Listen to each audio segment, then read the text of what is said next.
You're very welcome back to the final leg of the Daily Rundown for Wednesday.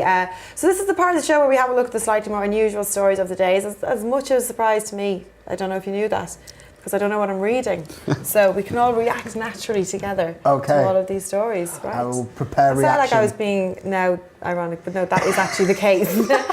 A call out for actors with northern accents to feature in a Morrisons campaign came out this week, but the supermarket chain has managed to offend an entire city. Do you want to guess which one it is? You've just read it. Well, I'd heard the story already. I knew I'd read this story. They specify that nobody from Liverpool should apply. The controversial requirement featured in an advert on a website used by actors looking for work. Morrisons, which has 3 stores in the city, have apologised for the advert and said it was not responsible for imposing a ban on Scouse accents. That's a disgrace. I love the Liverpool accent personally. Yeah, I think it's wonderful. It is lovely.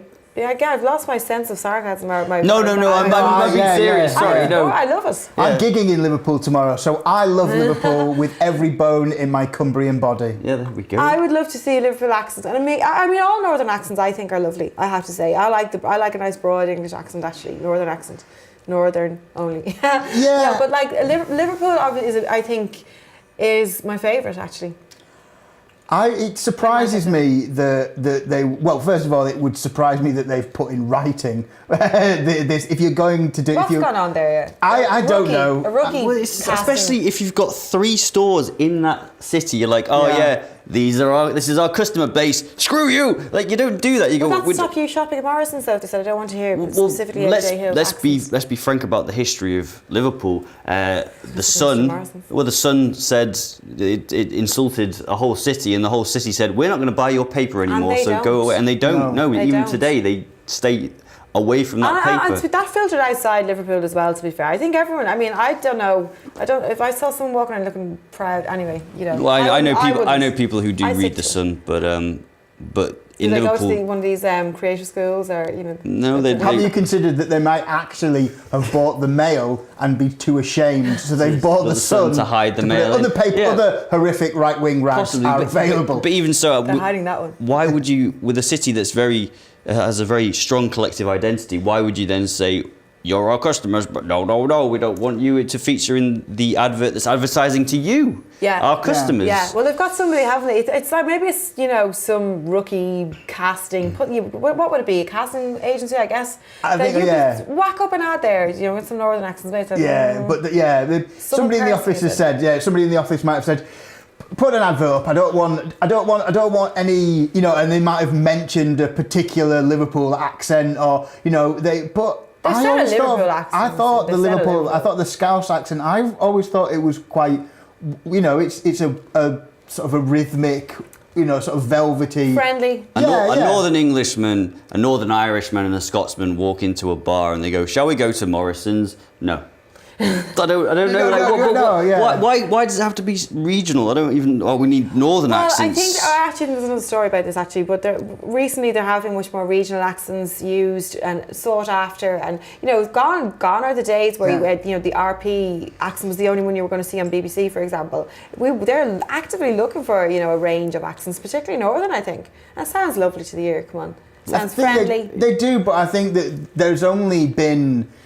I think just off the top of my head, there's only really been Peter Sissons, who, as a Liverpool boy, who's been a newsreader. There are no newsreaders with Scouse accents, and even he lost his Scouse accent to becoming a newsreader. There's not many sort of Scouse. So it's media snobbery is basically what's happening. So maybe needs to be broken down. Maybe Morrisons could be the trailblazers in this endeavour. Well, they're going to have to do something because, like you said, there might be a total revolution or a big anti-Morrisons campaign will go off. We'll watch that space. Residents of Hull are being asked to bear all in the name of art. Wow. The city will host American photographer Spencer Tunick, who is known for his images of masses of naked people around the world. He's going to ask the people of Hull to post a photo covered in different shades of blue so that they look like the sea.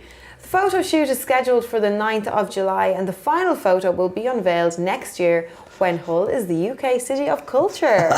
Lovely. Now, I have heard of this. I think he's been to Dublin, actually, and done one of those. I've not taken part. And done. I think they're looking at me funny. I just find the story amusing. I think that he's done a photo of people like running into the sea or something. I think if it's the same guy. I mean, it's very specific, isn't it? You're looking very confused, Steve. Lots of pictures of naked blue bodies, and he thinks it's going to look like the sea. Personally, I think it's going to look like an episode of The Walking Dead. Wow. The Smurfs. Yeah, or the Smurfs, yeah. It's to me, I mean, hey, I'm all for other people getting naked and taking pictures of themselves, but nobody, personally, I know quite a few people from Hull, and I am just now going through pictures of everybody I know who lives in Hull That's naked. just started in my head as well. Sicko. And I've just got to Jed Salisbury. Sicko. The thing is, I mean, good. That's just a fellow comedian that we know. Sorry, yes. But the thing is that I do know people from Hull, and a lot of them actually see this sort of city of culture thing as a bit of a laugh more than anything else. So maybe a laugh that it's been awarded to them, or yeah, a laugh when it more happens? about a laugh that's been awarded to them, and these are people from Hull. So maybe That's extreme self-deprecation. Well, yeah, but maybe they can include this in that self-deprecating humour. Then maybe they can just all paint themselves blue and run into the sea. Well, they will. It's going to happen. I guarantee. No matter what, you'll have thousands and thousands of people will go for that, like they always do when there's a shout out. Maybe and they they'll do should it for free. Maybe they should be green, and they could be the Incredible Hulk. Wow! But That's what they don't pay me for. Yes. Let's move to the next one. We're sticking with regional. Regional accents are everywhere, but perhaps it's not just people who have them. Cats do too. You shaking your head? No, I agree. Yes. I agree. When they're meowing their hunger or they need to relieve themselves, they could well be doing it in Geordie, Glaswegian or Brummie. Cat lover and phonetics researcher Susan Schutz has launched a study of our feline companions, but it's not just cats who may have different voices. Dogs are thought to have them as They do. well. I believe, yes. Seconds. Yes, I agree with this, yes. What? Yes. Go on. What do you mean? You agree with it as a concept? That it I might agree. be true, I or agree you that. I feel it should agree be an that. I accent? agree that animals have accents. I Right. agree. Do you have an animal that has an accent? I have shared ownership of a bear stroke dog. A bear stroke dog. No, but he's a dog. He's not a crossbreed. Okay. But he's a dog. He's a crossbreed. He's called Snooch. He's my. Snooch. He is. Hang on, let's get to the good stuff. What's his accent? What does he brag? His accent. He's from Bagley, so he's got a South Manchester accent. In your head.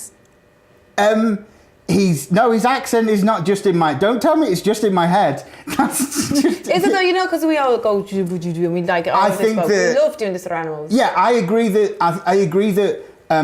I do actually agree that animals communicate and learn to communicate with their owners in a unique way that is not the same with other owners, and I think that is based in the same way as. And I think it totally makes sense. So what to me you're that saying is people would have my accents. poor dog has a Where did you bland pick him up? Cheshire accent.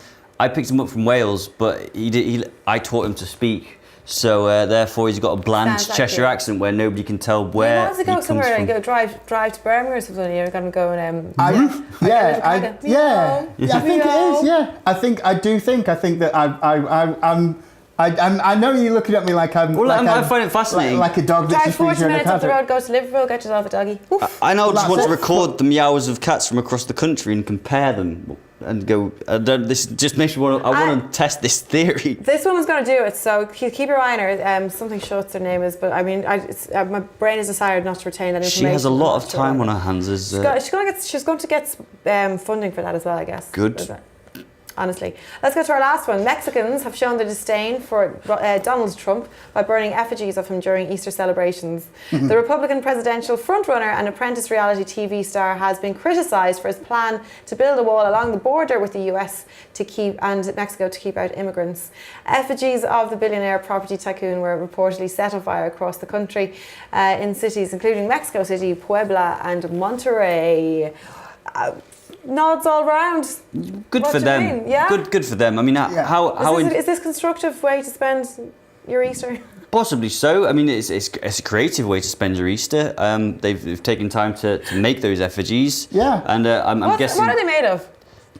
Straw, I don't know. strawy stuff. Straw. Candy, the pinata, I don't know. Flammable stuff. Hate. I think it's just basically just hate covered in cloth. It's kind of counterintuitive when you think about it, because he is trying to give them jobs by saying you're going to build a wall for America. So I guess he means that America's going to pay for that wall. So he just says, here's the money, and surely that's counterintuitive for his argument that these Mexicans are taking our jobs. It's like, well, you're giving them work. So from both sides, they've got it wrong. Like, surely the Mexicans should be celebrating Donald Trump for being a stand-up guy who's going to give them work. We'll leave you to tell them that, all right, that they should be celebrating us. Luckily, yeah, exactly. Luckily, that's where we have to leave it soon. Thank you very much, both of you guys, for being here tonight. Stephen Armstrong and AJ Hill. We're back with another Daily Rundown tomorrow. Until then, have a very good evening.